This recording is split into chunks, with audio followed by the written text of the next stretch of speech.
Chart లో price పైకి move అయ్యి ఒక పాయింట్ దగ్గర టర్న్ అవుతుంది, మళ్ళీ కిందకు వెళ్లి ఒక పాయింట్ దగ్గర టర్న్ అవుతుంది. ఈ ఇంపార్టెంట్ టర్నింగ్ పాయింట్స్ ని ఎలా ఐడెంటిఫై చేయాలి? అదే స్వింగ్ హై అండ్ స్వింగ్ లో. ముందుగా స్వింగ్ హై అంటే ఏంటో చూద్దాం. ప్రైస్ కొన్ని క్యాండిల్స్ పైకి మూవ్ అయ్యి ఒక పాయింట్ దగ్గర హైయెస్ట్ లెవెల్ రీచ్ అయ్యాక అక్కడి నుంచి కిందకి మూవ్ అవుతుంటే ఆ ఇంపార్టెంట్ టర్నింగ్ పాయింట్ ని స్వింగ్ హై అంటాం. ఇప్పుడు స్వింగ్ లో గురించి చూద్దాం. ప్రైస్ కొన్ని క్యాండిల్స్ కిందకు మూవ్ అయ్యి ఒక పాయింట్ దగ్గర లోయెస్ట్ లెవెల్ రీచ్ అయ్యాక అక్కడి నుంచి మళ్ళీ పైకి మూవ్ అవుతుంటే ఆ ఇంపార్టెంట్ టర్నింగ్ పాయింట్ ని స్వింగ్ లో అంటాం. స్వింగ్ హై స్వింగ్ లో ఎందుకు యూస్ఫుల్?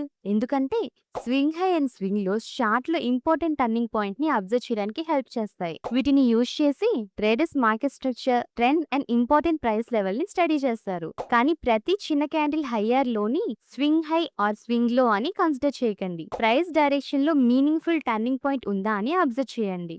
నెక్స్ట్ వీడియోలో డౌ థియరీ గురించి నేర్చుకుందాం. మార్కెటిష్ తెలుగుని సబ్స్క్రైబ్ చేసి బెల్ ఐకాన్ ని ఆన్ చేయండి. Learn smart, think long term. ఈ వీడియో కేవలం ఎడ్యుకేషన్ పర్పస్ కోసం మాత్రమే. నేను సెబీ రిజిస్టర్డ్ అడ్వైజర్ ని కాదు. Thank you for watching.